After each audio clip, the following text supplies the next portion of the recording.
Daniel, what a pleasure to have you on the show today. We're going to touch one of my favorite topics, which is economic development.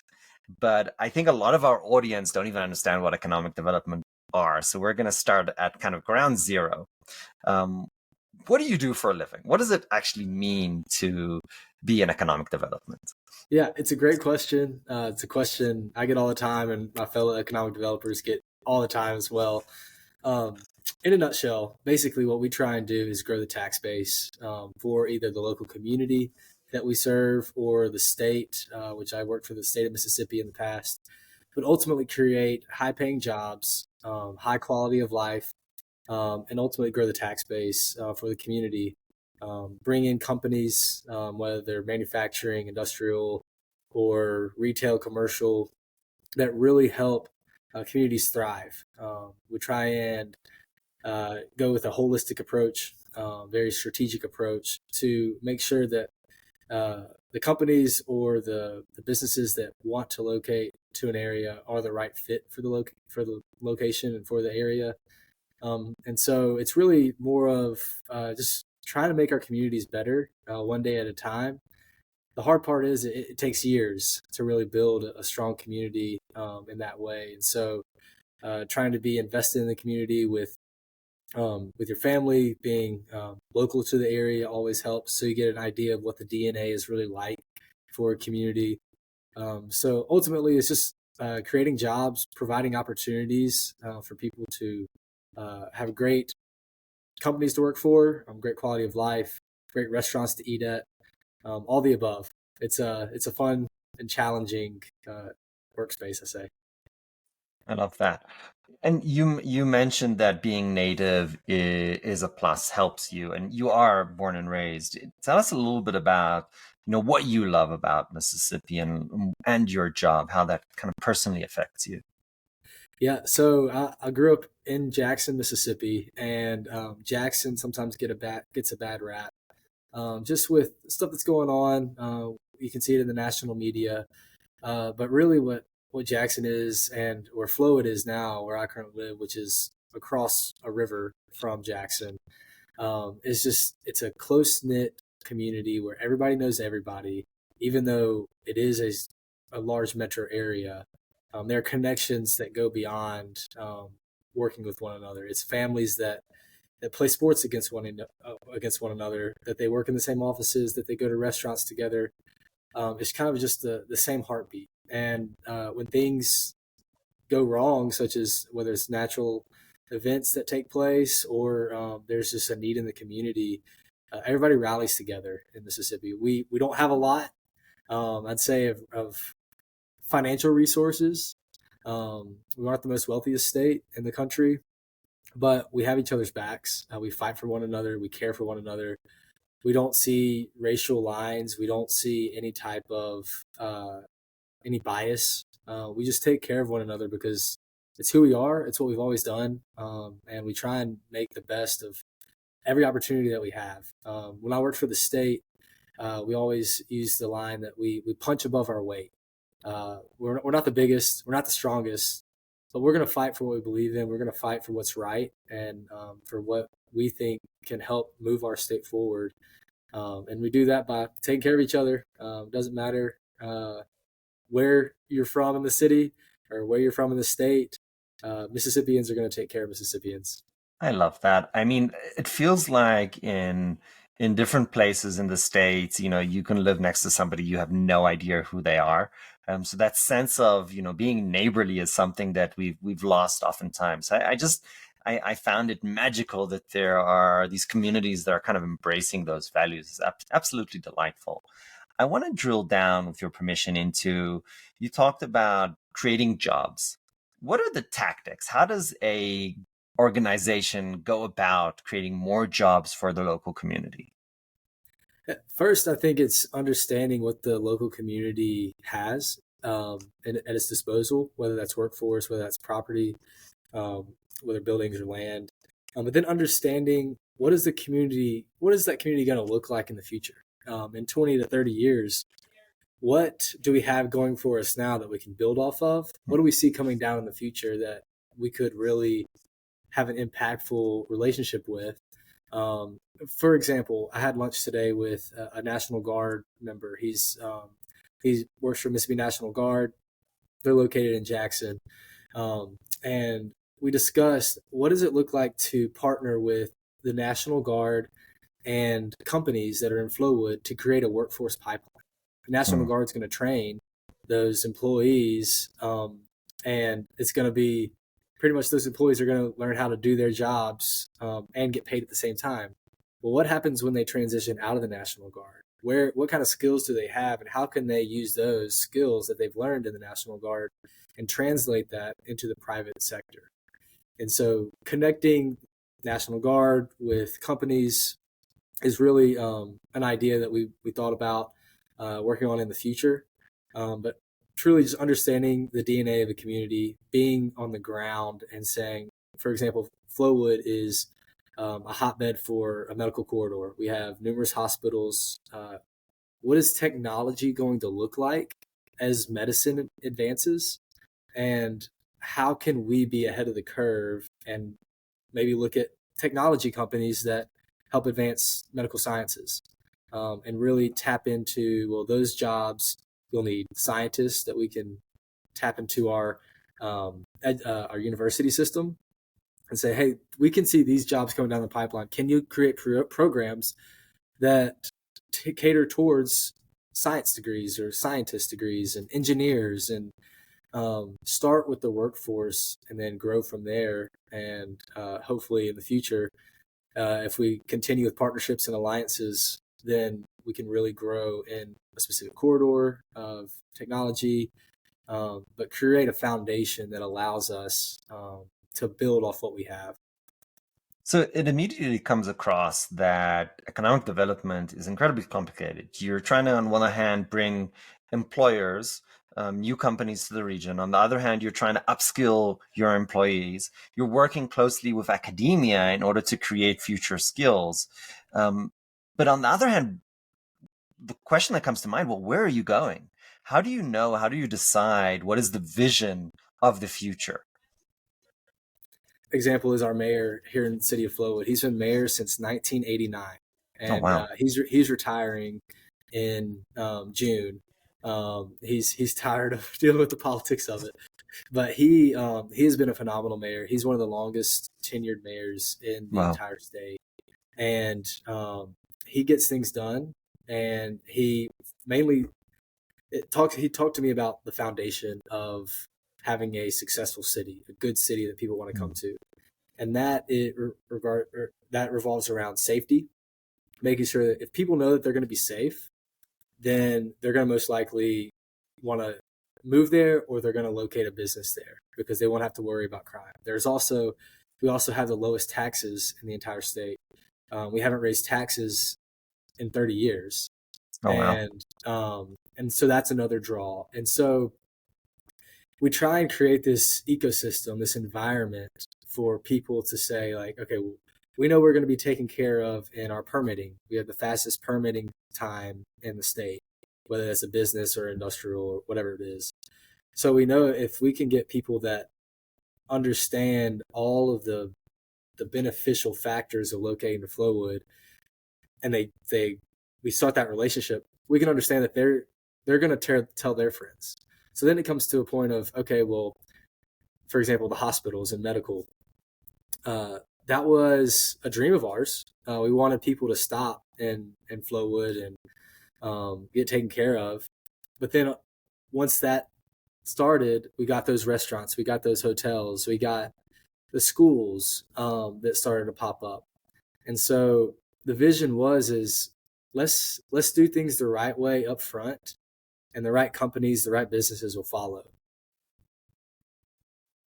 And is there models that you work by? Is there some kind of rules of thumb, or does every location really just make it up? And when I say location, I mean cities, states. What are the, let's say, rules of doing it right?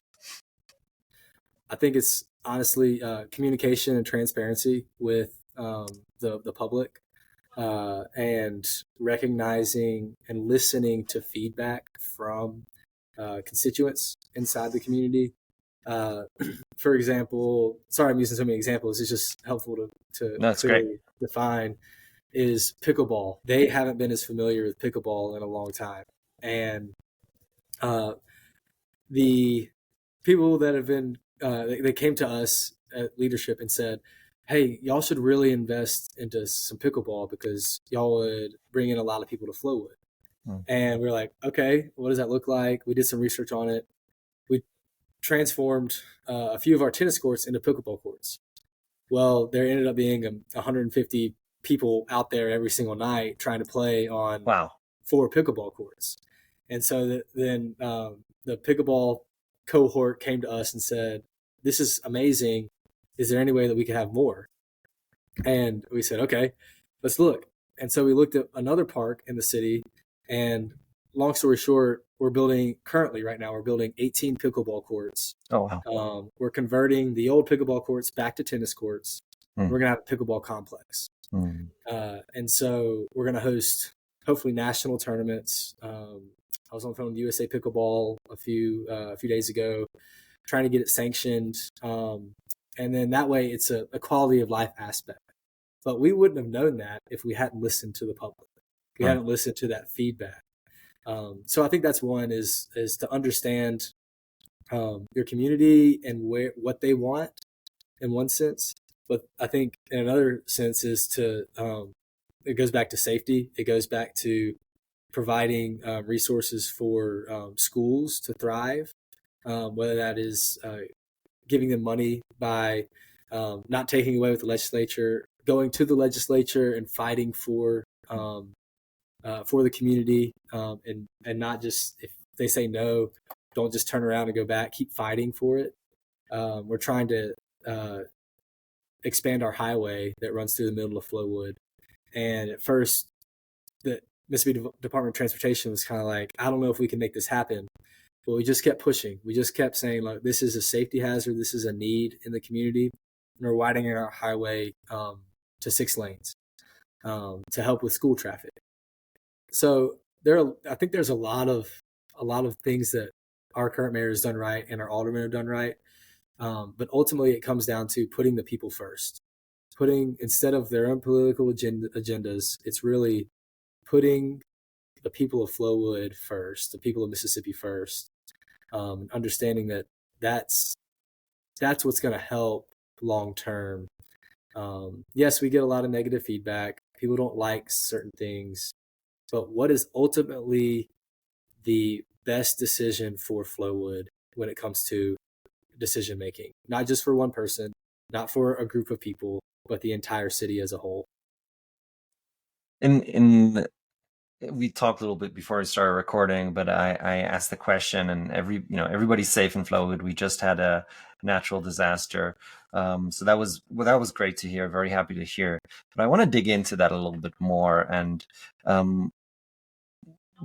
things happen that you don't expect, right?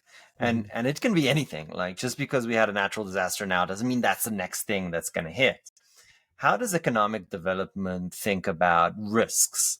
It's not just about, oh, let's bring the great thing, but also Mm-hmm. about what are the bad things that can happen and how do we protect ourselves from them?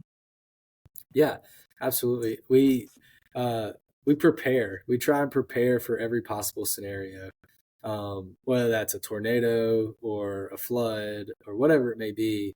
I hate to say this, but just like if there's a gunfight or anything like that, we try and prepare and make sure that our community knows what those steps are. And so for us, we have a very close knit team in Flowwood. We have an emergency director, our city clerk. We all work together. We talk together. We go to lunch every single day together, and really get close with each other on, hey, well, like, if this happens, like, what are we gonna do? Or if we're trying to plan for the future, how do we successfully do that? If someone passes away or whatever it may be, who is prepared to fall in line right after a succession plan, more or less. But it's for every type of scenario. So it's really, to me, just the idea of communication with one another. We all have great relationships within City Hall and our aldermen and all of our department heads. We have our meetings every other week. We get everybody in the room together and talk about what's going on. So everybody's all on the same page. Um, so if anything does happen, we know where each person is and what resources they have that help can contribute to the team as a whole. How is the is economic development just working in a vacuum? Do they just do their thing, or is there a broader strategy within the government in the state? How does the interaction with other organizations work? It's a great question. So for us, I am a team of one for the city of Flowood. We also have Rankin County that has an economic development team that they work with other municipalities and other county-owned land. Then we have the state organization, Mississippi Development Authority. I'd say we're in a fortunate position. I used to work for MDA, so I have a very close-knit relationship with the governor and the head of MDA, and then Rankin First as well. They also have a close relationship. And so we have, I would say the relationships are what makes us strong. Is if I have a question about something, whether it's through finance or tax or whatever it may be, or how to do due diligence on a certain piece of difficult property, I can text or I can call with our head of state official, or our county official, and say, this is the problem that I'm having. What have you seen, or what do you think is the best way to mitigate and get to a solution for that problem?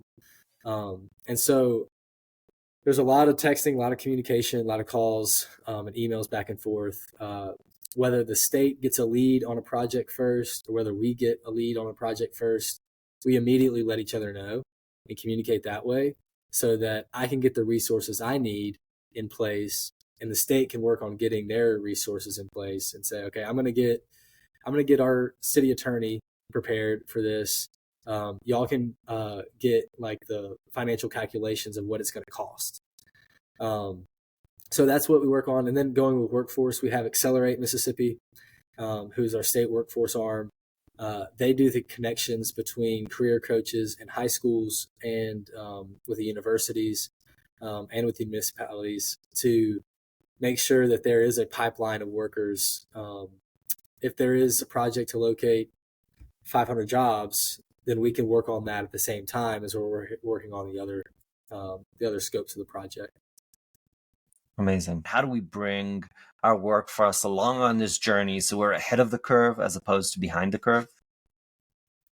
Trying to leverage the resources that we have here is something that I'm really kind of focused on for the next 5 to 10 years. For example, we have a portion of our city is called West Rankin Parkway. We're building a new road that's going to connect our highway that runs through Flowood to the interstate.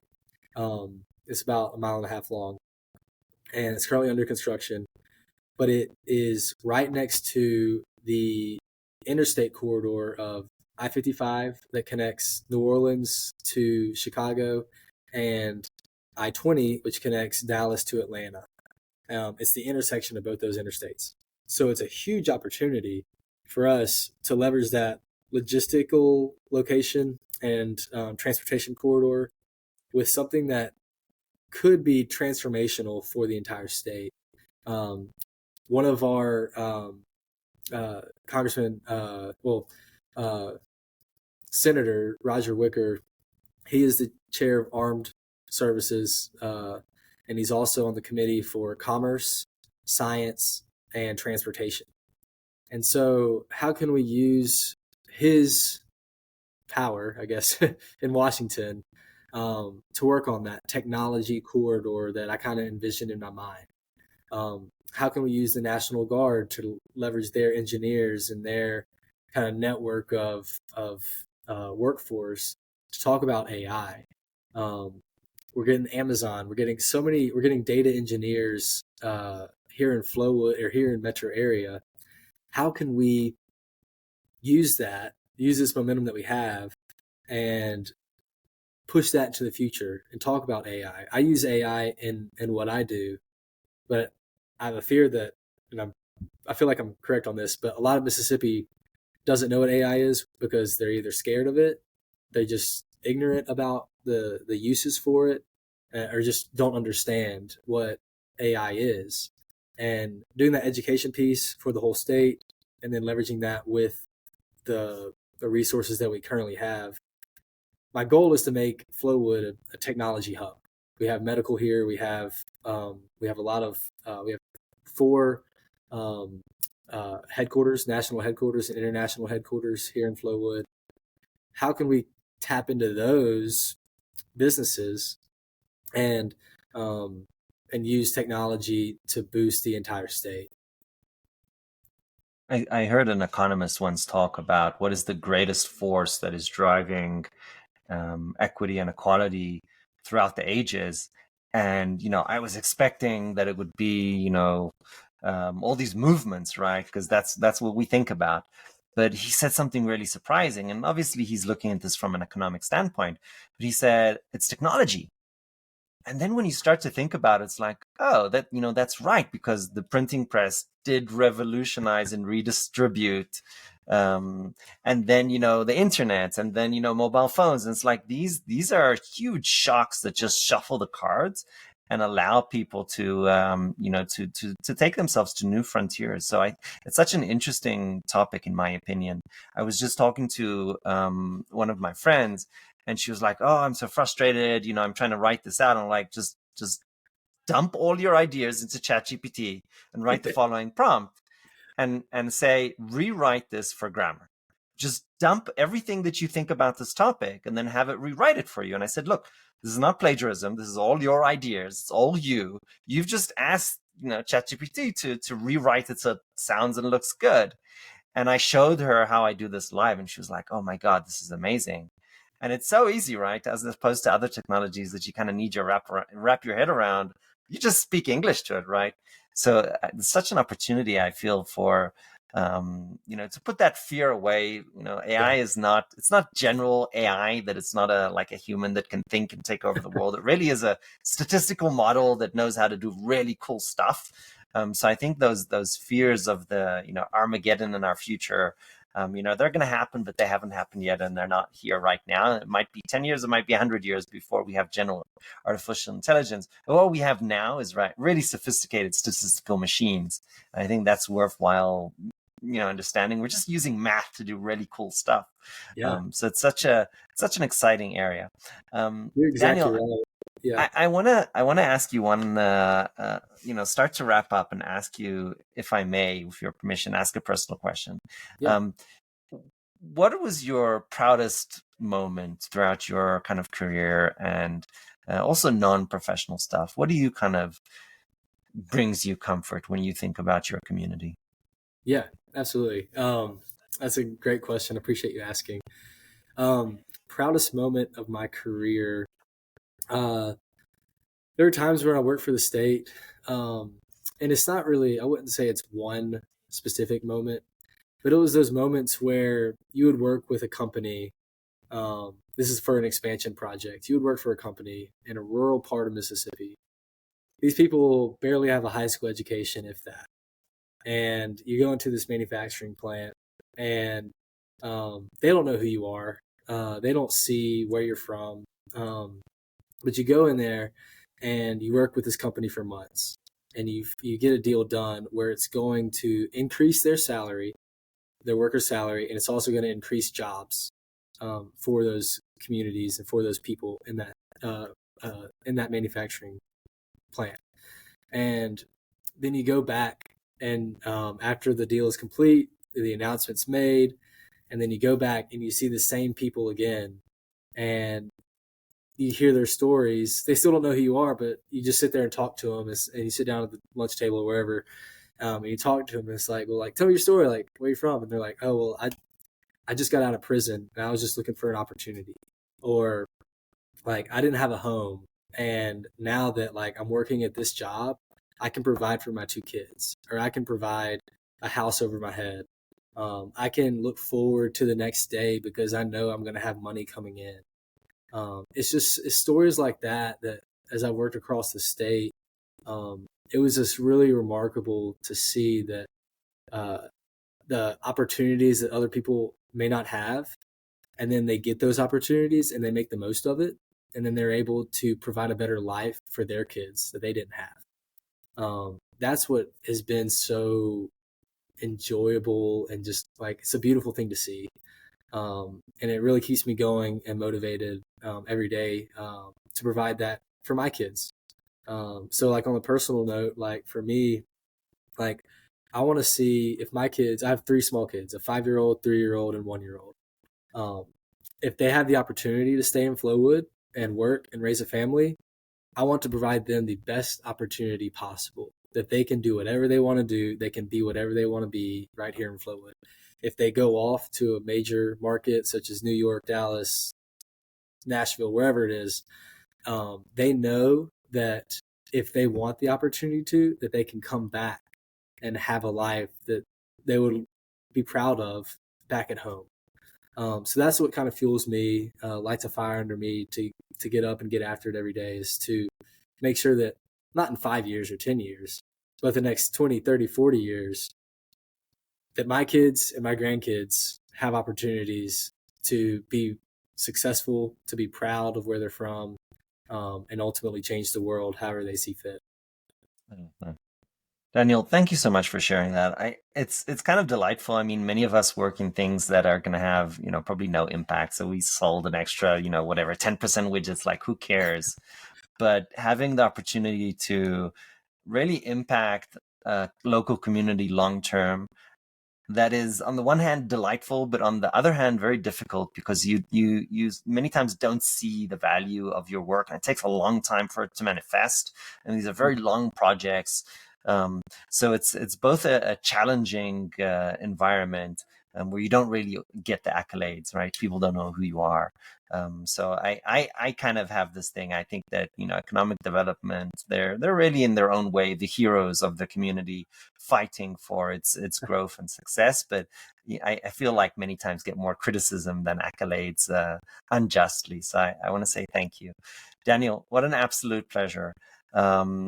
We ask this question to every guest. If you had to go back, 10, 20 years, what would you tell yourself?